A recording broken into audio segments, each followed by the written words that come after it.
What's up guys, this is What If Just Gaming, your channel for fresh arena Valor content, and today I am going to feature Xeniel. Xeniel is one of the champions that I don't know what they are capable of doing. I guess he's one of the heroes who is really good on the dual lane, or if you have a 3 people queue or something like that, because Xeniel needs a lot of communication. He has a global ult jumping towards a teammate that he has picked, and he will then land in some kind of circle, and if you stand inside that circle, you will get some health. So using the ultimate is quite tricky in solo queue, and as I'm playing solo queue at the moment all the time, yeah, see for yourself. He's one of the heroes where I don't really get what they should do, how they should be played. I was going with a warrior support item. I guess the tank item should be a little bit better because you get more health. I was using all the health pots that I get with Arcana, enchantments and stuff like that. It did not work out the way that it should be. So if you've got some good advice on Xeniel, do it. But I don't see that many Xeniel players around, so I don't have any hope left for him. If you haven't subscribed to this channel, hit the subscription button, put on the notifications, or otherwise you won't be informed about new content coming out. Leave a like if you liked the video instead, while I am the worst Xeniel player in the world. And if you've got something to say about the build or a better Xeniel performance, feel free to use the comments below. Alright, let's start the game. Let's have a quick guide or a quick tour through my arsenal. This is the build that I came up with myself. So I'm the inventor of this build. I thought we should focus on Xeniel in the way to support his tankiness on the one hand and to support his health pot, because many of his abilities scale either with ability power or, on the other hand, health. So this is what we're going to get with. The shield gets better the more health you have. So we've got the warrior item for some damage. I would change that to the tank item, the earth gem. We've got the Gilded Greaves. We are going to jump in with our ability, the dash ability, all the time. So this is important. We want to get as low critical stuff coming from crowd control effects as possible. Aegis is one of the best support items in the world, there's no doubt about it, and that's not questionable. I'm taking Mail of Pain to reflect some of the damage that I do get from melee and other attack damage based stuff. I've got Medallion of Troy for this little nice shield, as well as some magic resistance, and I've taken, last but not least, the Mantle of Ra because I wanted to have some sustained damage. And let's see how this went. Armory wise, in Arcana, I'm going with not the mage damage but the mage tank outlay. That means we're having 10 times Violate for some damage, at least some damage, and as I said, some of the abilities scale with the ability power that you have. So I'm taking Benevolence 10 times in the second slot, max HP plus 45, meaning we've got 450 health. And then we're taking Valence for another 375 health and some cooldown reduction. These are the Arcana. I'm pretty cool with the Arcana and the build itself, but I think enchantment-wise I should have done it differently. So we are going with a full sustained utility stack here. So we're having the Tower Blessing for some resistance. We're having the regrowth for shield effects. That's really good because you want to use your shield as much as possible. And I'm going with Forest Wanderer, and think this is something where you could go for the explosive shield instead. I wanted to use the Forest Wanderer to use my abilities to slow enemies. So every single time that they are going to flee, I would use that, proc the slow effect, and my AD carry can kind of like follow up, because I wanted to play Xeniel as a support hero and take an enhanced restore. That's quite clever because I want to have more health and more mana back, and I'm taking the Devourer here for the restoration aspect in terms of health and mana. So this is the build. I think the only thing that I need to change is into the defense, and I think we could change the support gem to the earth gem. So this is kind of the build, but let's see how it turned out in the actual gameplay. Alright guys, so from the first glimpse we have quite a capable team. We've got Valheim and I on the support lane. This is the new map. This is the updated map, so you will see that we've got the vision stacks here in the jungle. And I'm going through my settings because some of the stuff, such as the buying buttons, have been replaced. Every single time I do deinstall and reinstall the game, everything changes, so I need to adjust this to my playstyle because I'm really kind of adopted to this kind of thing that I've come up with several years ago, and I won't change it. So here we go. We are against Aram and Brunhilde. Quite a bad matchup for me because as I'm a melee support, I need to stay focused on these enemies, which is pretty bad because I do have the problem that I will have to tank Aram as well, and Aram has the great sustain from her spirit beasts, which means I lose constant health constantly, and she gains health constantly, which is actually super frustrating. And this is going to be, yeah, a hell of a game. Like, we've got Flash, who is really good on diving, and he will do that quite often, so I'm positive with Flash. That's really decent. Florentino has said that he is Florentino for the first time, and I'm inting like an idiot, so I'm using my enhanced restore. Nice bait here. I didn't plan it this way, but it went fairly well, and I'm glad that Flash sealed the deal and saved the day, because otherwise I'm super low. We don't have achieved any kills, and that would have been pretty bad as a start. So right now we are sitting on a 1 versus 3. Florentino has a hard time against the Zuka, which is kind of controversial because usually Florentino should have the upper hand if he knows his micro, at least in my opinion. But then he said during the game that this is like the first time playing Florentino, and as Florentino is quite difficult to use mechanical wise, I see what the problem is going on, like what kind of stuff is going on. I kind of like the effect that we are now seeing what kind of control effect is applied to our heroes, so that you get knock up, sometimes you've got Iron Body and stuff like that. So I think that's a really good addition to the game, so that you know more sort of what's going on in the game.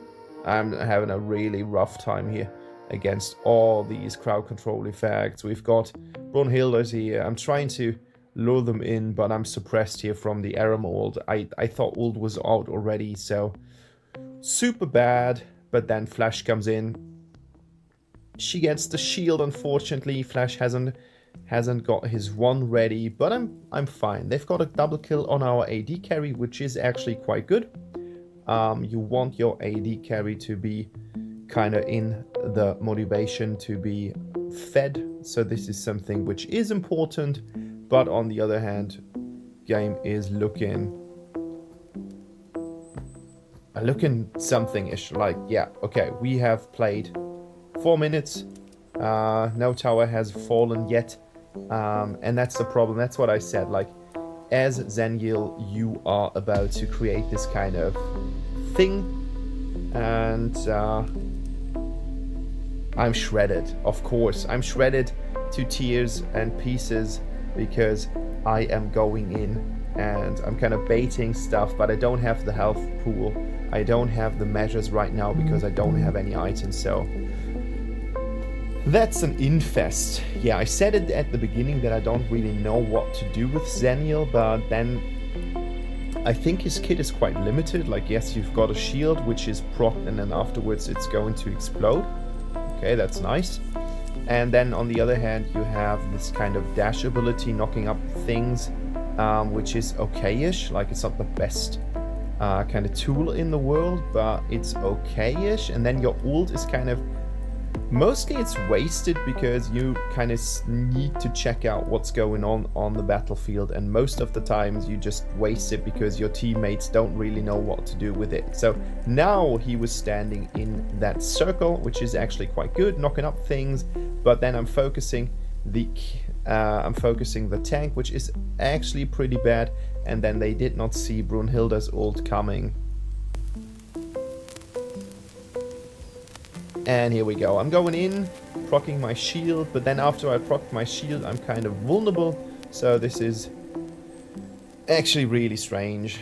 Really strange kit here. I don't really know if someone is really doing that great on Xeniel. Like, I guess you just don't see him on the battlefield.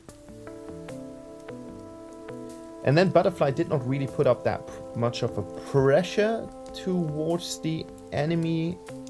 Like, she was there from time to time, and then she wasn't, and now we are standing here on a 3 versus 10 kills, so the beginning of the game is not suited in a way to win it.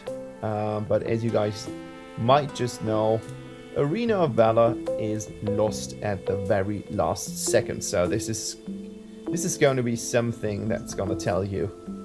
Okay, the shield is enormous from this. That's crazy. Zuka's waiting here, maybe for an option to dive into Valheim and kill him. And now Valheim, he was retreating, now he's going back, and I think that is the mistake here. He should have went back. There's not really that much that we can do against it, so I should stay here and protect my carry. That's the stuff that I'm doing right now. But now we should just go away and not enter the brushes anymore and just go back to safety. So yeah, here we go. Here we go again. 510 right now. Flash is doing, like, he's try-harding like hell. He is just diving everything, activating ultimates, throwing out fists and stuff. Really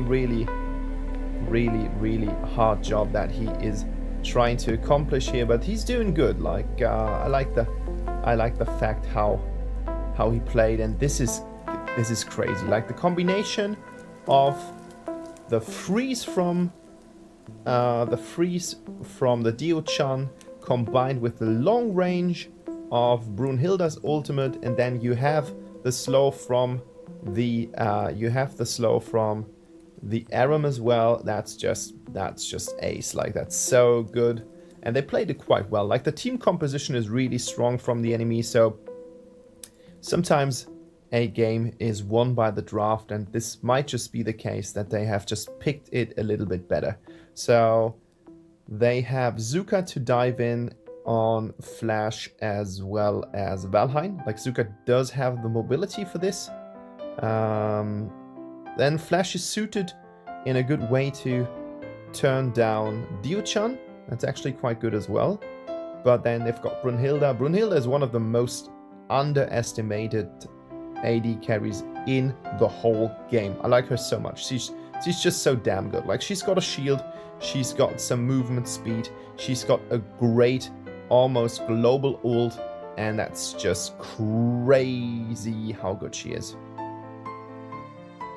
Flash is doing so well here. Like, check that out. I tried to save flow here, but it didn't turn out the way I wanted it to. That's so 9 Inch Nails what I'm doing all the time. Didn't turn out the way I wanted it to. No. So there's a double kill for Flash. As I said, like, he's the main carry. Like, he's carrying the game for us right now. Oh, Phoenix here. That's something that you should drop, bro.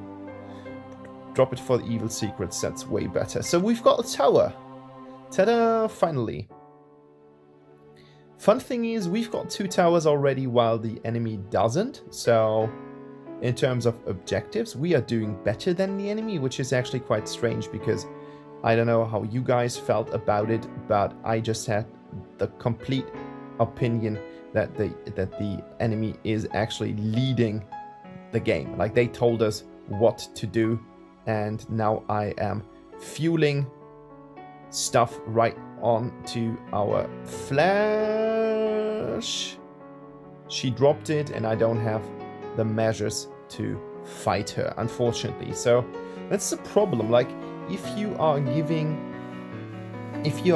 in and you build health, then you don't have any damage left. Like, as you can see, the only Arcana that I have is Violate, but I'm really afraid, and I don't think that it would do any good if I would go for AP instead of health. I don't think that this is going to suit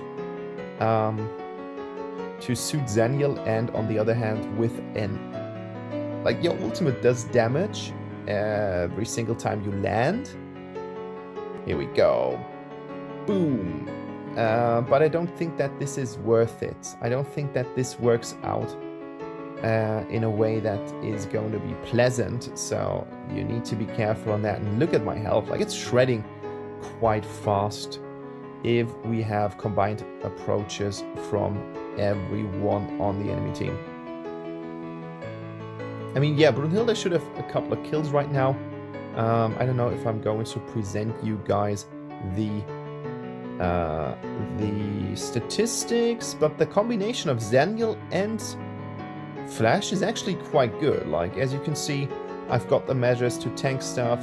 I'm applying some of the damage reduction to him. I don't know what this was. I'm honest. I don't know what I was planning on doing here. I don't get it. I'm just doing literally no damage at all. 100 damage per hit. It's just so sad.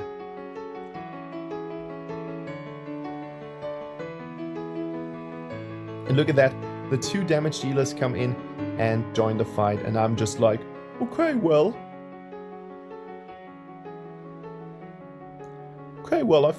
I've been there.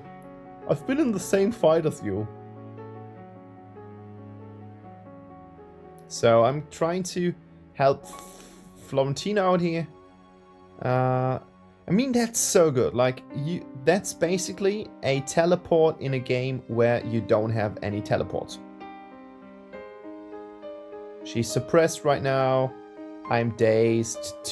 Look at that. Such a template affair. Like, templates all over the place. There's not much that you can do against the combination of Brunhilde, Aram, and Diochan, I guess. I mean, even if you... I was wondering how the Flash managed to jump in with so many CC. Like, usually if I play him, I've got Purify with me, because that just helps me to... go in for a fight. But then, as you can see, he has already built the Staff of Nul, which helps him to go through and pierce through the armor. Oh, yeah, there we go. I mean, I use the ultimate as some kind of roaming tool on the one hand, and then I'm using the thing as some kind of healing tool on the other hand. That's how I'm using this particular ultimate. You can go with roaming boots as well, and then just support your stuff and support your team whenever they need your help at the early game, I guess. I mean, the mechanics of Xeniel are quite clear to me. Like, I know what this champion is about to do and what he's capable of doing. Like, he has the ability to create numbers in fights so that you will always have the upper hand with more heroes to fight. And then you are having a decent kit consisting of a shield that's also causing damage, so you will be protected on the one hand, and then on the other hand you will have the power to jump in and jump out, as I just did. And that's just how Xeniel works. So this is actually quite okayish. Like, I do get it from the and here she goes. I get it from the idea behind it, but then you need someone that you can talk to, that you can communicate with, and just adopt your strategy to what the enemy does and react. Okay, we've got 10 kills on Brunhilde right now, so I can see where her power spike comes from. So she should 10 kills, 4 deaths. Yeah, she's going to carry the game all the way through, and there is nothing that we can do against it. Butterfly's level 15 right now. And again, like, the game felt 12 kills on Flash. That's just gorgeous. And now he's dead. Yeah, that's bad. Like, he's the hard carry at the moment, but then we can't really just play around one single person. That's just not going to happen. And I'm just an idiot. I'm like this. I'm a super idiot. I can't do anything against him. And yeah, with the second jump, I just fucked up. Too much damage. They've got Brunhilde and they've got Caphany, and that's just too much to bear. Like, that's just so crazy. Brunhilde has a crazy damage output. If she crits for real. And if you've got Caphany with some crit items, both Slaughter, they just, like with Aram in front and Diochan as a crowd control madness, they are just about to rip everything apart. It's crazy. Now we've got the first shining moments of Florentino. I was impressed. I was impressed with him lately. He did good. But we can't turn it around. There's no way that we can turn it around. And Flash kills Aram right now. Look at that. Yes, 100 gold for him. And some health, and now we're about to defend the base. I'm really surprised, because even if the game felt as the enemy would completely wreck us, we've got the same amount of towers. So they've got 3 towers, we've got 3 towers as well. The only difference is that they managed to get one of the Nexus towers here. And we've got 25 versus 30 kills. Of course, half of those kills are on the back of this guy, Flash. So it's kind of uneven, which means he's like super fat and the other heroes in our team aren't. But from the outcome, I had the feeling that this is going to be like a super loss. And it felt like a super loss. But then on the other hand, we were actually doing okay. Like, I was 26 versus 30. I don't know what Butterfly does at this moment. And now we're going in for an enraged Abyssal Dragon, which means that we do get the Abyssal Dragon's gift. And yeah, that's the problem. You should not Florentino let it take. And again, we're killing stuff. We've defeated things. 28 versus 31. That's crazy. 29 right now. So we've got a super hyper carry Flash in this game right now, and we don't have the measures to punish them because the minion wave is about to come. Here we go. And Zuka's back. And that's unfortunate. So now I am going in here. I am going in, I'm going in, I'm going in. And now we need to finish the game. We need to take this very last minion and save the day. And I'm doing all I can to damage it. And we won the game. So much tension in this game. So much tension. Yeah, Flash was MVP for sure. Was the best player in the whole team, 13.3, and then I am sharing it with 27.3. Yeah, that's the game. Thanks for watching, guys. And if you've got something to say about Xeniel, just put it in the comments below.